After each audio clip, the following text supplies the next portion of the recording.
Milé kolegyne, milí kolegovia, toto divadlo, ktoré tu predvádza Smerohlas v spolupráci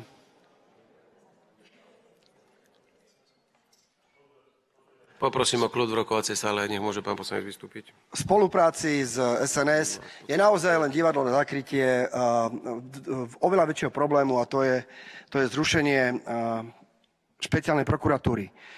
Ja neobhajujem Richarda Sulíka naozaj, ak pochybil, tak nech orgány trestné činnom konaní ho za to potrestajú, a naozaj súdy, nech píka za to, keď to teda urobil. Ale aj v jeho rozprave sme počuli naozaj také závažné veci, ktoré tu porobili. Toľko miliónov, naozaj toľko miliónov tu nahrabali pre svojich nominantov, pre svojich nohsledov, pre našich ľudí, s ktorými sa delili. Ja tomu neverím. Ja naozaj neverím, že vy doma učíte svoje deti, že sa má kradnúť, že sa má kšeftovať. Ja si myslím, že každý jeden tu v tejto poslaneckej snemovni učí svoje deti, aby boli čestné, aby boli spravodlivé. Nie, či učíte, že je dobré dať Žbánovi milióny, obrovské milióny za to, že nás obhajoval. Je to čestné? Je čestné. Je čestné urobiť kšeft za 15 miliónov, ktorý sa dá urobiť za 28 000? To je čestné? Vy si dáte vlastnú záhradu urobiť za koľko? Za 10 000 eur, alebo ju dáte urobiť za 1 milión eur? Každý jeden človek, podľa mňa, ktorý sedí tu, si svoje vlastné súkromie chráni. Ale toto je štátne. Toto je štátne a z toho sa dobre drancuje. Diaľnica Žiar nad Hronom, Žiarnovica, niekoľkonásobne predražená. Kde sú tie peniaze? To vás netrápi.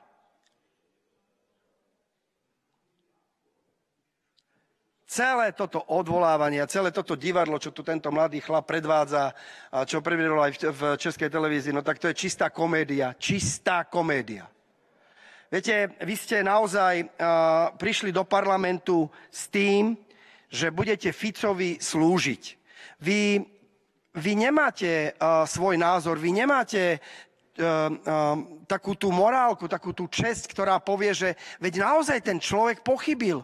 Tí ľudia tam pochybili. A to, čo sa aj teraz deje a bude sa diať, vy idete odstrániť špeciálnu prokuratúru. Idete odstrániť prokuratúru, ktorá vyšetruje kauzy, a vy veľmi dobre viete, že tie kauzy sú veľmi závažné. Idete odstrániť špeciálneho prokurátora, ktorý konečne začal tie kauzy vyšetrovať. To je pomsta. A toto divadlo, odvolávanie Sulíka, je len prekrytie toho celého. Aby sme ukázali, pozrite, ten Sulík naozaj nehospodárne s 600 000 manipuloval. Ani jeden z vás tu raz nevystúpil. Ani jedenkrát ste nevystúpili a povedali, no tak, pozrite sa naozaj, tie milióny pre toho advokáta, tie obrovské milióny pre tú firmičku, ktorá mala ešte 2 milióny dostávať ročne za správanie niečoho, čo stálo 2 milióny. Veď preboha, ešte raz sa vás pýtam, vy učíte čo svoje deti? Aby hospodárili doma tak, že budú kradnúť? Nie, učite ich doma, neukradne nič. Toto euro, čo je na stole, si tu necháš. A teraz zakrývate oči? Ja sa vám nestarám do vašich súkromných záležitostí. Ja by som vás chcel poprosiť, aby sa mi neskákali. Prihláste sa faktickou, pán Kôrka, či ako sa voláte, a potom rozprávajte. Viete, tu nás zaznelo, že sme sa len hádali. Že my sme tí, ktorí tu robili zle. No pán Muňko, ja som vás osobne zažil, keď som mal faktickú, ako ste sa postavili a nadávali ste mi do KKT, že mi jednu prijebete, že ma idete zbiť. Tam ste vyskočili a boli ste nervózni. To je správanie, pán Muňko? To bolo to ukážkové elitné správanie? A len som vám povedal svoj názor. To bolo to ukážkové správanie? Škoda, že odišla pani Vaľová, tá tu rozpráva, v kuse vykrikuje, ona ide rozprávať o morálke. Ja som ju zažil na tom klube k nám, keď prišla dole. Mňa ste takto nikdy nezažili. Ja som ju zažil, v akom stave tam prišla. Toto je to ukážkové správanie? celá táto rozprava, a Igor Matovič vám presne popísal, o čom to je.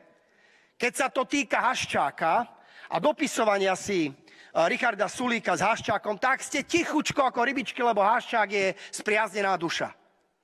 Tichučko.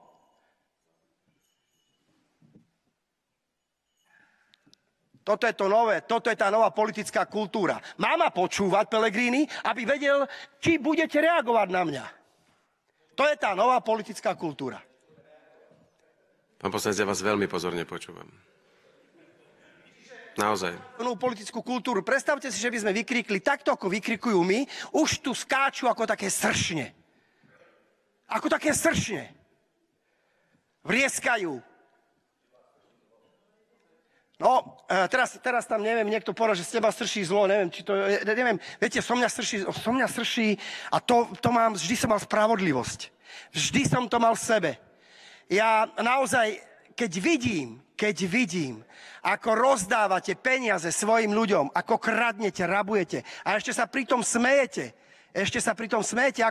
ako vám rušia vaše obvinenia, keď ste obvinení z toho, že ste tam niekoho opalovali a potom vám zbil ten človek a jak naozaj vy likvidujete právny štát, je mi vás ľúto.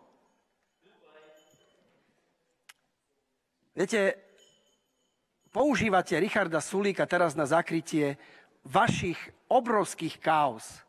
Vy rozprávate, a už to tu dnes zaznelo, zlodej kričí, chyťte zlodeja. A pravda je. Ďakujem, na zdravie.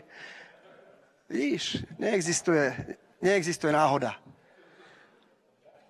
Milí poslanci Smerohlasu, vás mi je veľmi ľúto, lebo stále tu budem hovoriť, že každom človeku je aj česť, je aj to dobro, je aj morálka, je aj tá spravodlivosť. Len viete, to, aby som dostal od šéfa dobrý flek, aby sme dostali firmy, ktoré si dohodíme peniaze na kšeftovanie, tak to je žiaľ Bohu viac. To je viac. Jedno chcem povedať na záver. Celému Slovensku. To, čo robí teraz Fico, nikdy v živote sa nedialo v demokratickom štáte.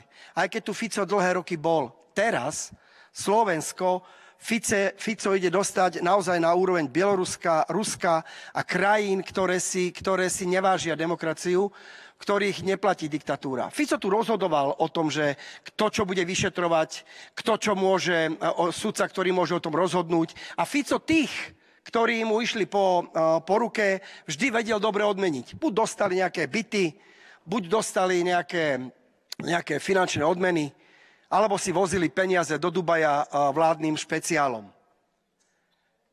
Dlhé roky tu Slovensko Fico drancoval. A keď mi tu niekto povie, že sme mali ústavnú väčšinu a nepredložili sme zákon o hmotnej zodpovednosti, tak to je klamstvo, my sme ho predložili. Ale potom sa nevyhovárajte, že nám nejdete podporiť náš volebný program. Váš volebný program nie je česť, spravodlivosť. Váš volebný program nie je, páni poslanci, že keď je niekto krivý, keď je niekto zločinec, keď kradne politik, nemal by byť odsúdený, nemal by mať hmotnú zodpovednosť. No nekývajte hlavami, ale zahlasujte za. Ďakujem veľmi pekne.